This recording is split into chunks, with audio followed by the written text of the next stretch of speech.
o então governador João Agripino designou o secretário de Educação, Dr. José Vieira, para elaborar o anteprojeto de lei, cujo encaminhamento à Assembleia Legislativa se deu no dia 17 de agosto de 1970. Era preocupação do governador João Agripino, logo que assumiu o governo, instalar o Tribunal de Contas. 14 dias depois de encaminhada à Assembleia, o governador sancionava a lei criando o Tribunal de Contas, cuja instalação se deu no dia 1º de março de 1971. Somente a Paraíba não tinha Tribunal de Contas, era o único estado que não tinha Tribunal de Contas. A instalação se deu numa reunião simplória até, digo, porque nem cadeira existia. As pessoas que compareceram ficaram em pé enquanto se declarava instalado o tribunal pelo presidente Otacílio Silveira, ali mesmo escolhido, juntamente com o conselheiro Antônio Carlos Escorel. Durante a minha passagem aqui, eu dei continuidade aos trabalhos que os outros presidentes, Otacílio Silveira iniciou e Luiz Nunes continuou, e eu dei continuidade aos trabalhos. Nossa primeira missão foi no sentido de baixar as normas disciplinadoras da atuação do Tribunal de Contas. E a partir da publicação dessas normas, com pleno conhecimento, então o Tribunal passou a exercer atividades de auditoria junto às secretarias e muito mais com o intuito de orientar. O que eu ponderava ao governador é que se ele criasse um Tribunal de Contas naquele tempo, todos os conselheiros iam ser nomeados por ele, obrigatoriamente, pelo sistema constitucional, e essas pessoas é que iam fiscalizar as contas deles. Que independência poderia ter essas pessoas e tal para fiscalizar? Quem iria acreditar na independência dessas pessoas? Ele aceitou. Mesmo assim, ainda teve problema, porque não se fez a ressalva de que como o tribunal foi instalado em 71, teria que fiscalizar as contas do ano de 70, que era do governador João Agripino. Eram 7 conselheiros. 4 dos quais pertenceram diretamente, eram ex-secretários do governador João Agripino. Todos esses 4 se julgaram suspeitos na hora de apreciar a conta, inclusive de relatar. E então ficaram os outros 3 que não tinham sido subordinados dele, e foram convocados 2 auditores para formar um número de 5 que dava quórum. E foram esses que julgaram as primeiras contas do eleição. Todos os tribunais fizeram, assim como o Tribunal de Contas da União, assim como os tribunais de contas de cada estado, né? Quer dizer, o governador ordenou despesas? Não, ele não ordenou despesas porque ele atribuía competência aos secretários para ordenar despesas. E ainda assim, com essas ponderações todas, nós tivemos que pedir decretação da intervenção do Estado em cerca de 20 municípios. Existia um tribunal da Fazenda. Esse tribunal tinha a missão de acompanhar as contas do governador.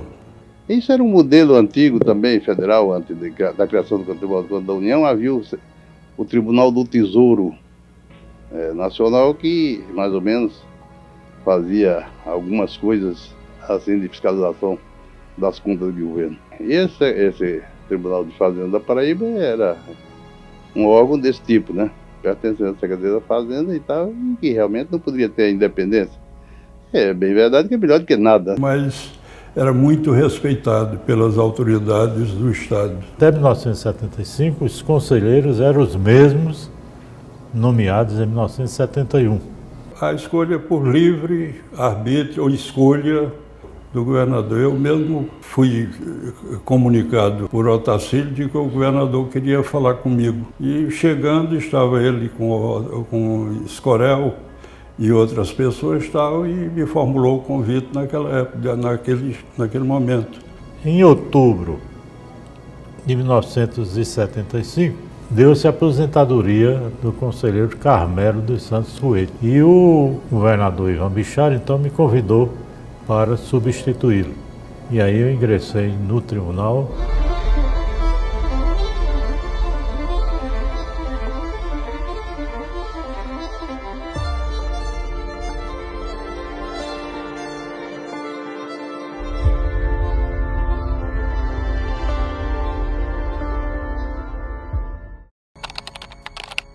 Isso aí, o doutor Otávio de Sá Leitão Filho foi o primeiro procurador do tribunal, nomeado por ato do governador João Agripino. Ele era procurador do quadro de procuradores da União, e no lugar dele assumiu o depois conselheiro Flávio Sátrio Fernandes. Eu ingressei aqui no tribunal em 1975, como procurador-geral. Naquela época chamava mais representando o Ministério Público junto ao Tribunal de Contas, né? A missão da Procuradoria-Geral é defender os interesses da administração e da Fazenda Pública nos processos que são julgados perante o Tribunal de Contas do Estado. Não tinha ainda uma certa autonomia. O Tribunal de Contas da Paraíba foi um dos primeiros tribunais do Brasil a fazer concurso para membros do Ministério Público com atuação aqui no Tribunal de Contas. Com o advento da Constituição de 88, o procurador não é mais nomeado em comissão pelo governador, mas indicado pelo tribunal numa lista tríplice para ser escolhido pela Assembleia Legislativa e nomeado pelo governador para um mandato de 2 anos. Então, em 1997, o Tribunal de Contas fez o seu primeiro concurso para procuradores de contas. Na gestão do conselheiro Marcos Ubiratã, que veio, um ano depois, consagrar e admitir 7 procuradores, conforme previsto na Constituição do Estado da Paraíba e na Lei Orgânica do Tribunal de Contas do Estado. Desses 7, 4 homens e 3 mulheres. Além de mim, há, até hoje, as colegas procuradoras Elvira Samara Pereira de Oliveira e Isabela Barbosa Marinho Falcão. A exemplo do que aconteceu com o próprio Tribunal de Contas, o Ministério Público de Contas passou a ser, eu diria, um grande parceiro da sociedade, mais do que uma instância meramente carimbadora ou homologadora de procedimentos e atos vindos da administração pública. Nós somos consultores especializados e somos parceiros. É a certeza de não apenas a lei ser cumprida, mas de os princípios regedores da administração serem sopesados, ponderados, de forma equilibrada, no que tange a voz do gestor, ou dos gestores, e a voz da legislação. Desempenhei minhas atividades de procurador de contas até 2012, quando em 2012 surgiu uma vaga de conselheiro, e essa vaga de conselheiro tinha que ser preenchida por um membro do Ministério Público de Contas.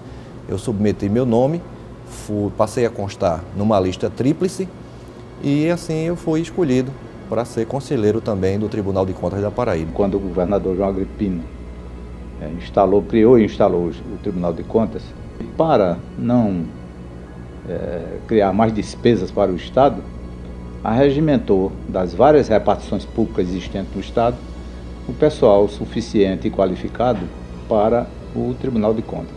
Posteriormente é que, na reestruturação administrativa, verificou-se que a parte de engenharia não deveria ficar explicitamente como engenharia, mas apenas como fazendo parte do quadro de auditores de contas públicas.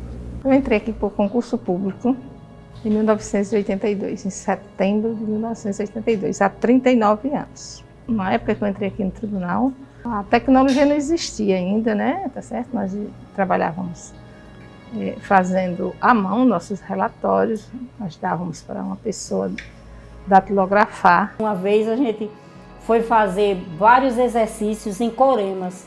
Quando a gente desceu aquela primeira ladeira, eu lembro como hoje, o bojo da Brasília caiu.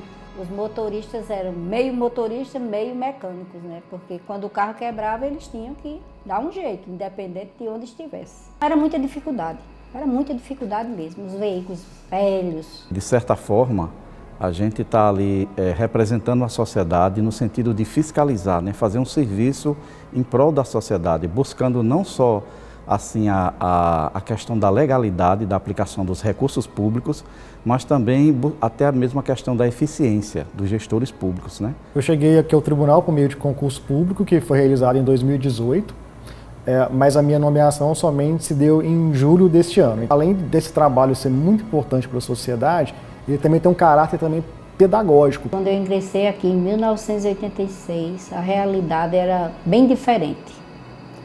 A gente trabalhava com processos todos físicos, muita dificuldade de armazenamento e também de elaboração dos nossos próprios relatórios. Tudo era feito na máquina de datilografia, então você, além de auditor, tinha que ser um bom datilógrafo para conseguir finalizar os trabalhos. A gente tinha uma equipe boa de datilógrafos aqui no tribunal. A gente recebia toda a demanda de auditoria. Esse setor de datilografia, cada servidor fazia de um auditor e pegava ali 14, 15, 20 páginas escritas e ia datilografar todas aquelas páginas que eles traziam das prefeituras. Então eu peguei justamente essa fase de transição, comecei fazendo relatórios manuscritos e terminou logo em seguida, 2 anos depois, já estávamos fazendo relatórios por computador e depois disso, algum tempo depois, os primeiros processos informatizados. O quadro de conselheiro do tribunal é formado por 7 membros efetivos. Destes, 4 são indicados pela Assembleia Legislativa do Estado, 3 são da escolha do governador do Estado. Dos 3, um dentre procuradores do Ministério Público junto ao Tribunal de Contas e outro membros do Corpo de Auditores, Substitutos e Conselheiros, que hoje nós atendemos como conselheiros substitutos. O primeiro a ocupar essa vaga que eu estou atualmente ocupando foi o conselheiro Marcos Ubiratã Guedes Pereira. E o conselheiro aposentou e assumiu o conselheiro Humberto Silveira Porto, que passou conosco pouco mais de 5 anos, creio, e abriu nova vaga, desta feita, para o conselheiro Marcos Antônio da Costa. Veio a falecer 2 anos depois e, mais uma vez, abriu vaga, justamente essa escolha pessoal, né, do governador. E ele entendeu que eu me considerou o mais apto desses 3 e me indicou e me nomeou. E aqui eu estou exercendo o meu ofício. Primeiro procedeu-se a eleição do tribunal, né? Essa eleição resultou numa escolha unânime. A partir daí, o presidente Otacílio Silveira promoveu concurso para a formação do quadro de pessoal, salvo algumas escolhas que foram feitas no momento da instalação e até por ato do próprio governador. Eu ingressei no Tribunal de Contas em abril de 89. Eu tive uma boa notícia de minha irmã, que já trabalhava aqui no Tribunal de Contas. Então ela me falou, olha, vai haver concurso para o tribunal, seria bom você fazer. Eu fiz o concurso e fui aprovado em primeiro lugar. Já assumimos 1 mês depois, começamos a trabalhar. Eu passei na época para o cargo de agente datilógrafo, que hoje se chama agente de documentação. E na época a gente trabalhava com máquinas de datilografia e nessas máquinas a gente trabalhava numa sala com 14 datilógrafos, do horário de meio-dia às 6 da tarde. Então você imagina 14 máquinas de datilografia daquela época, trabalhando durante 6 horas, todas as pessoas digitando ali o tempo inteiro. Era uma barulheira. Eu tenho 31 anos de casa. Todo servidor me chama de Neném. Me conhece só por Neném. Pelo meu nome ninguém conhece não. Rosimar Felipe de Araújo. Teve um tempo aqui que eu fiquei vigiando esse prédio aqui. Aí eu passei 30 dias aqui vigiando. Aí teve uma hora que eu subi lá em cima para apagar umas luzes que deixaram acesa na sala. Eram as meia-noite. Aí eu fui desligar a luz lá no mini plenário. Quando eu cheguei lá, tinha 2 cadeiras rodando. Quando eu vi aquelas cadeiras rodando, saí nas carreiras. Meu trabalho sempre foi esse, chegar cedo e o último a sair. É uma segunda casa e uma segunda família aqui. O Corpo Técnico do Tribunal sempre passa por reciclagem, a gente sempre tem novos cursos, inclusive nós temos até curso de pós-graduação que o Tribunal de Contas dá para os seus servidores. Você passa também por cursos de formação de Windows, internet, tudo isso é continuado, se dá direto.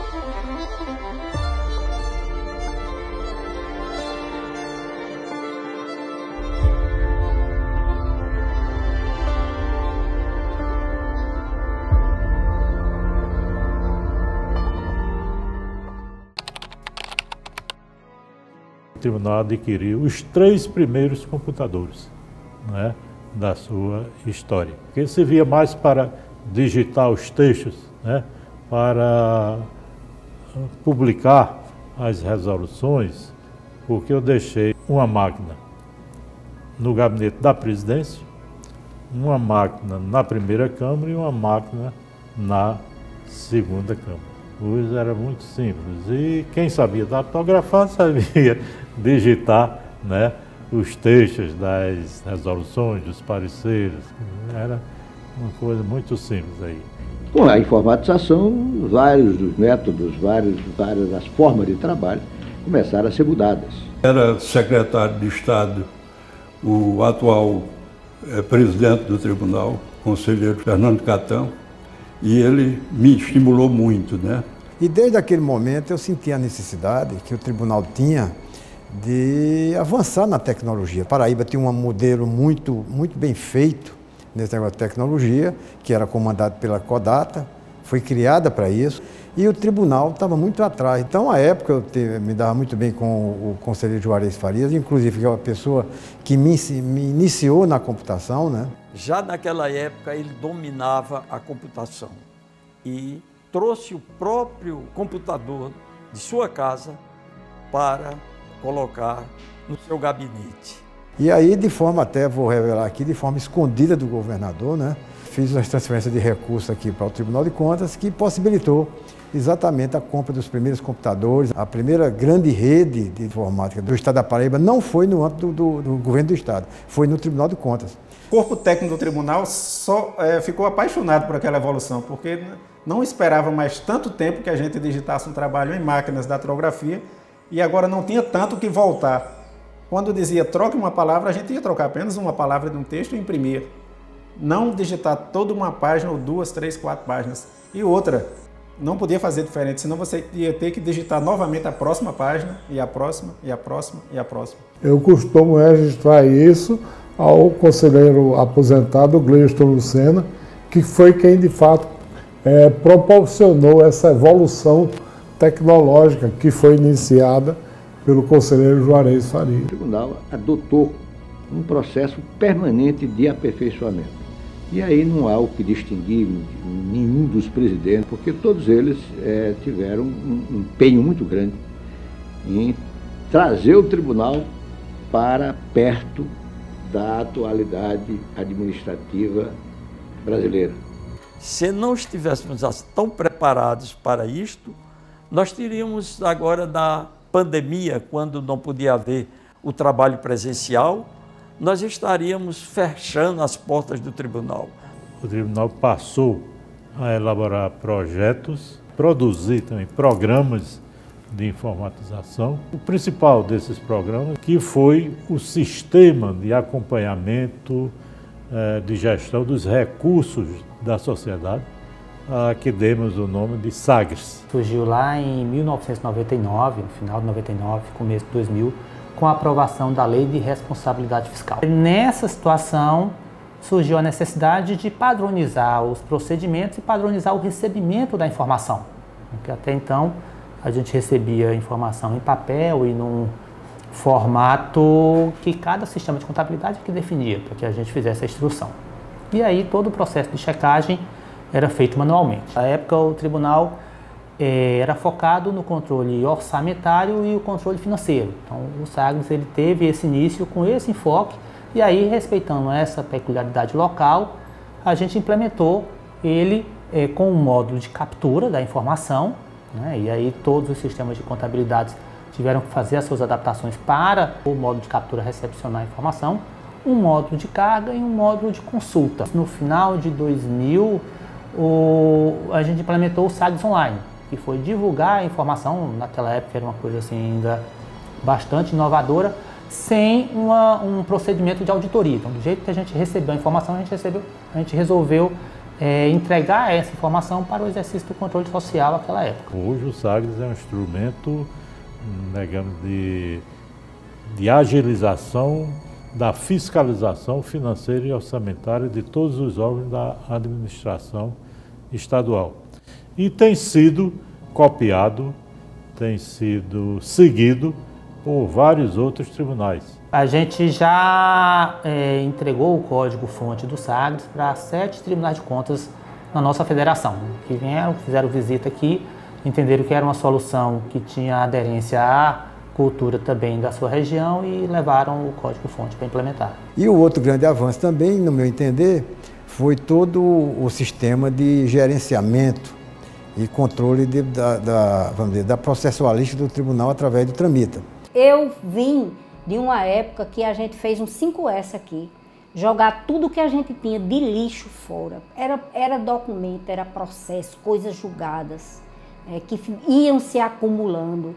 Então o tribunal se modernizou na legislação. O tribunal mandou muita coisa para os órgãos de origem, né? O que se tinha aqui de documentos para órgão de origem. Veio a certificação ISO 9000. Eu participei de todo o processo. Eu acho que foi uma das coisas maravilhosas que o tribunal fez. A certificação, ela exige que você, né, se modernize realmente, faça uma limpeza no seu passado, faça sua rastreabilidade. Você não pode jogar fora, você tem que deixar o rastro do que você fez com tudo. E assim a gente passou para uma era moderna. Os primeiros passos para isto foram dados muito timidamente, ainda na gestão anterior à minha. E verifiquei a importância de trabalhar com essas novas ferramentas, essas novas formas de procedimentos. E de imediato criamos o Programa de Qualidade Total. E este programa passou a ser, inclusive, uma base para órgãos do Estado e para outros, até para outros tribunais. Aí, então, buscamos a ISO 9000, que era um procedimento que, a essa altura, passava da empresa privada para a administração pública. E, em setembro de 2000, conseguimos o certificado da ISO 9000. Nós somos uma casa de excelência. Investe pesado na elaboração de aplicativos, plataformas. A inteligência artificial é e vai ser cada vez mais um grande aliado, um grande colaborador do controle externo, tanto do ponto de vista de acelerar os procedimentos, trazer o acompanhamento da gestão pública para tempo real, como também já se vislumbra um cenário, vamos dizer assim, disruptivo para as instituições de controle externo com a chegada dessas tecnologias que a gente chama exponenciais. O espaço Cidadania Digital é justamente um ambiente para que se possa contemplar esse universo de tecnologias que o Tribunal de Contas produz, que se investiu e que possa também recepcionar a ciência, a academia, os estudantes. Criamos um programa chamado Você, Voluntário do Controle Externo, constituído principalmente por idosos. Convocava essas pessoas, aproximava do programa, orientava e eles faziam a fiscalização no setor de saúde e faziam um relatório dizendo que estava deficiente.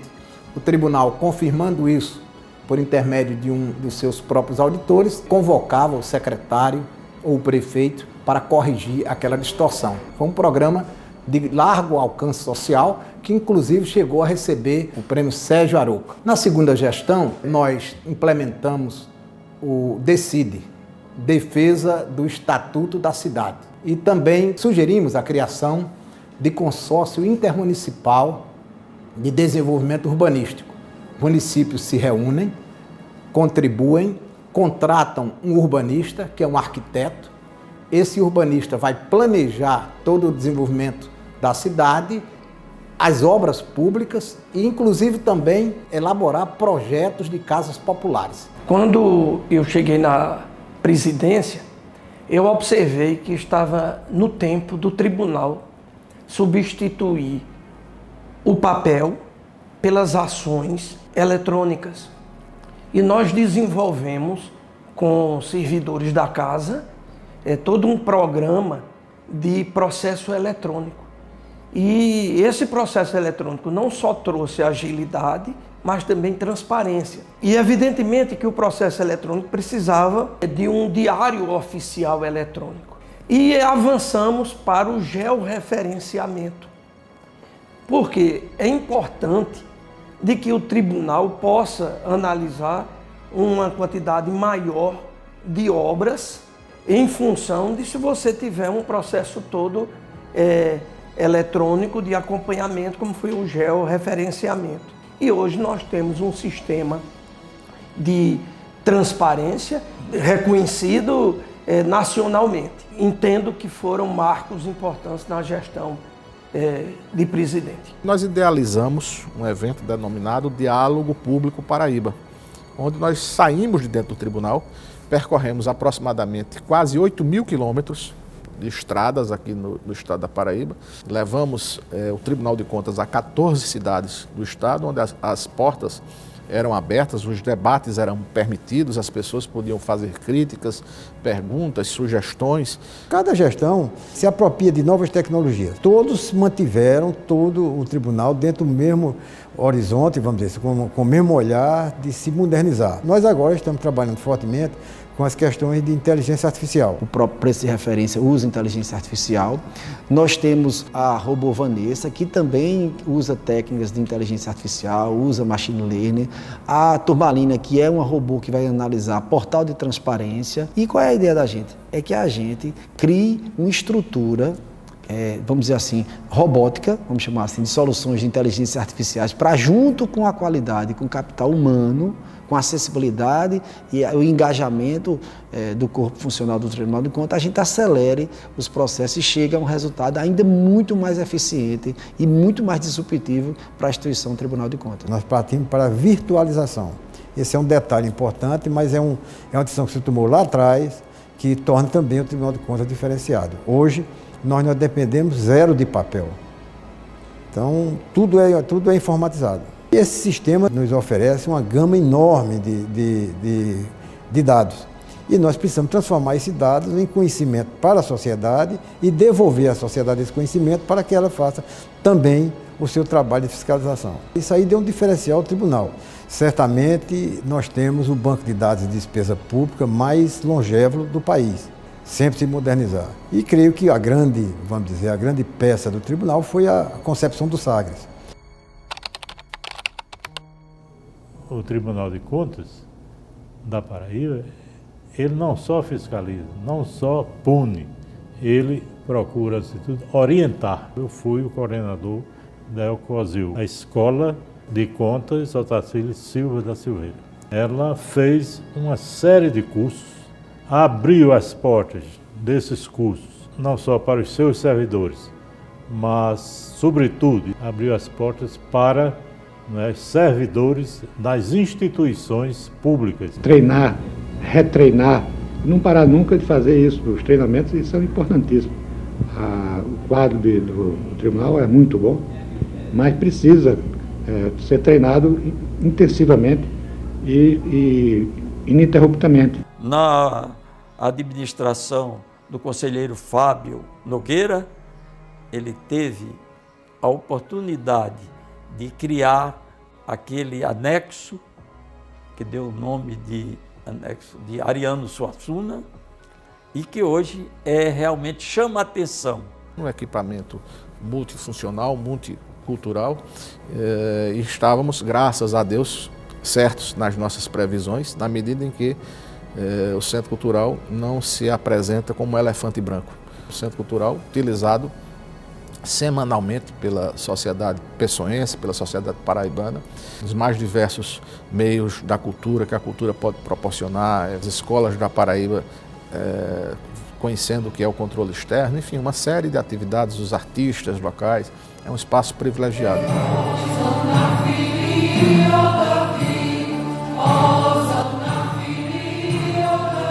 O coral ele foi fundado em 1998, né, na gestão de Dr. Marcos Ubiratã. Foi fundado em abril de 1998.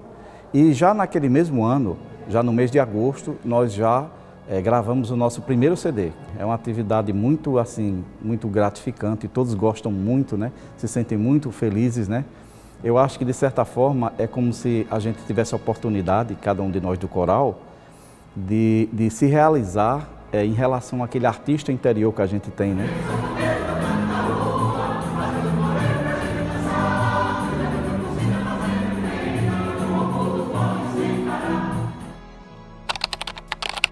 São perfeitamente cabíveis os parabéns a esta corte, né? Que completa honrosamente 50 anos de atividade, que vem desde aqueles tempos primeiros, né? Onde as dificuldades eram muitas, né?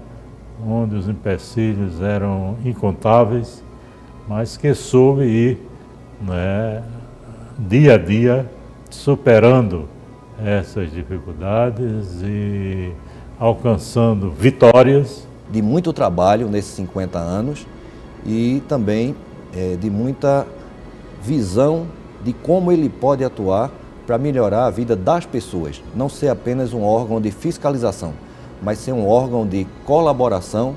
Queria salientar a importância desse grupo de conselheiros, tanto os anteriores, que não dispunham dessas ferramentas, mas mesmo assim sempre trabalharam com lisura, com honestidade, com a capacidade de vencer as dificuldades, sobretudo disponibilidades financeiras. Tribunal que está em contato com o que existe de mais moderno no mundo para prestar serviços cada vez melhor. O Tribunal de Contas, nesses 50 anos, tem feito isso e nos próximos 50 anos, certamente, aperfeiçoará ainda mais essa feição na sua atuação. É um tribunal muito jovem. Ainda temos muito o que desbravar. Somos, acima de tudo, os representantes do povo nesta Corte de Controle Externo da Administração Pública Estadual e Municipal. De fato, o tribunal é um órgão que presta serviços à comunidade e, por essa razão, deve ser laureado.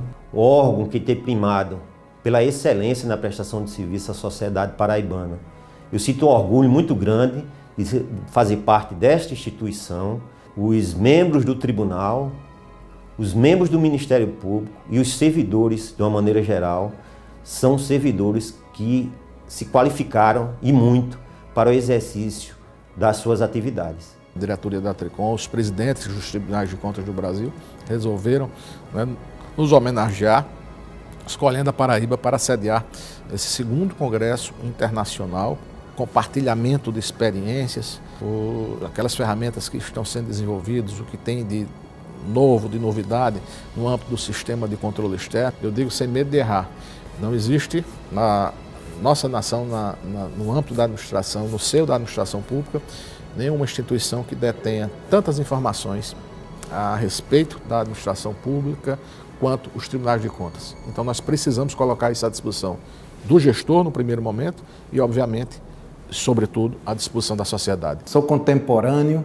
daquela seleção de 70, que era Juarez Farias, Flávio Sátiro, Marcos Ubiratã, Luiz Nunes, foi um dos fundadores do tribunal, Glêncio Lucena, Zé Marins. Aprendi muito com eles, estou agora integrando essa turma que está no cinquentenário e vejo também o mesmo desejo de contribuir para o desenvolvimento do Estado. Não há nenhum órgão na Paraíba que queira algum dado importante do Estado que não recorra ao nosso tribunal. Portanto, é uma casa que orgulha a Paraíba? O maior esteio dessa instituição é, sem sombra de dúvida, os seus servidores. Nós temos um quadro de pessoal excepcional. Isso tem marcado ao longo dos anos até o cinquentenário que estamos celebrando do Tribunal de Contas da Paraíba. Nós somos um tribunal que a Paraíba pode se orgulhar, porque tem dado resultado e demonstrado de que a nossa missão de fazer o controle externo tem sido cumprida, efetivamente cumprida. Aproveitar esse momento para reconhecer em todos que passaram aqui, quer sejam conselheiros, procuradores, auditores, servidores, todos têm sua contribuição para a formação dessa casa. Esta é uma casa de respeito, essa é uma casa de futuro e ela foi construída, não foi do dia para a noite. Tem uma história. Quero parabenizar todos eles que fizeram com que o tribunal chegasse a esse momento. E ter a honra de estar na presença desse momento é uma coisa que me envaidece muito e vou levar ele no meu currículo com muito carinho.